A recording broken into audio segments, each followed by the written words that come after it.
Hey everybody, Keith Niebuhr with Gators Online, and I'm here with Zach Albaverdi. Zach, we watched Florida lose to number 14 Utah 24-11 on Thursday night. This is a day later. We've broken down what happened ad nauseum, right? It's time to move on. So let's look forward, and I think every Gator fan is ready to do that after what we all saw. Sure. Media, fans, everybody on Thursday night. So looking forward for the Florida Gators, what is something that absolutely, positively has to be addressed and improved moving forward for Florida to be competitive? This was only one game, sure, and every game is its own entity. So what's number one on the list for Florida improvement? It's 1A and 1B. That's okay. Special teams mishaps and offensive line issues, yeah. Specifically procedural issues, false starts, and just getting that line to play better, Keith. Remember, we did the live video before the game, and you asked us what was the thing we were most concerned with. Yeah. Nick and I both said offensive line. That reared its ugly head, unfortunately, in that game. Are you more, again, looking forward, are you more concerned about the offensive line than you were going into this past game? I mean, Kingsley Aguakan, the starting center, didn't play. So you get him back, maybe that helps out some. Sure. But are you more concerned or less concerned about the offensive line at this point? I'm probably more concerned because I didn't think that they would have that many issues, and I also thought that they would be able to run the ball more effectively, and that was another huge issue that they had. I mean, rebuild, lost some significant players from last year. Obviously, that's right. That's right. But I think people could deal with and again, trying to look forward, but I think people would have an easier time dealing with just.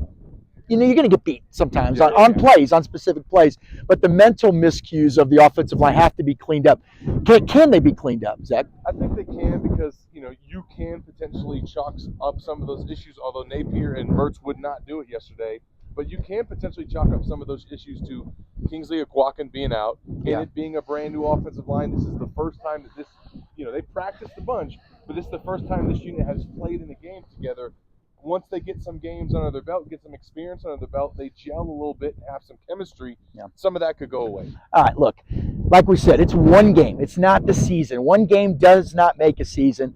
You hope, right? If you're a Florida fan, you certainly hope. So moving forward, there were some positives in that game. So if you're a Florida fan or somebody on the team or somebody on the coaching staff, what can you say we as a program can build on this?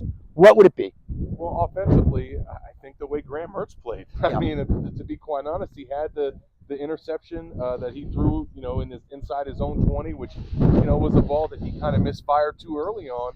But other than that, he had a career day. He was able to move the ball inside the red zone, and they just didn't capitalize twice. Yeah.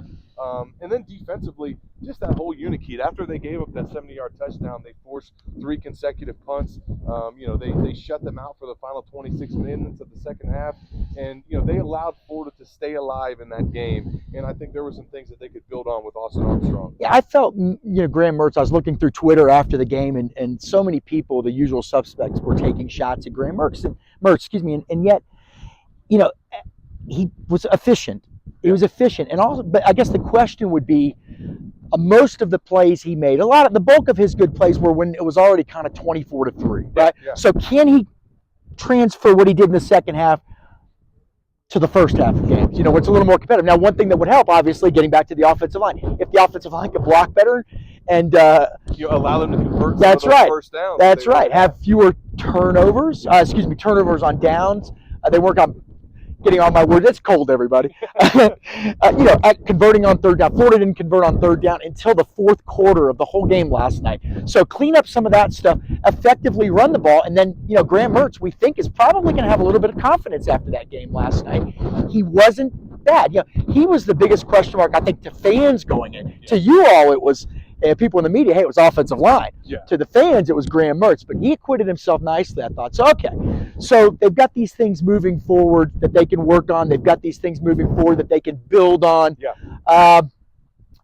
They got to get wins now. They got to get wins. So you got McNeese at home next week, and then you've got Tennessee at home the week after that. It's going to be, there's no easy game. That's what you want. You want to play these schedules. You want to be challenged. But Billy Napier's now 6-8 in 14 games, and it's not, obviously, it's a lot of what you inherit too. And but fans are definitely not patient in Gator country right now. But anyway, I'm Keith Niebuhr. That's Zach Albaverdi. We're just outside of Salt Lake City in Park City, recapping and looking forward to the next Florida Gator game. We hope everybody likes this video, subscribes to our YouTube channel, and please comment.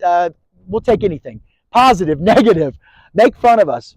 Talk about the team. Ask questions. And we appreciate everybody stopping by. So long from Utah. Take care, everybody.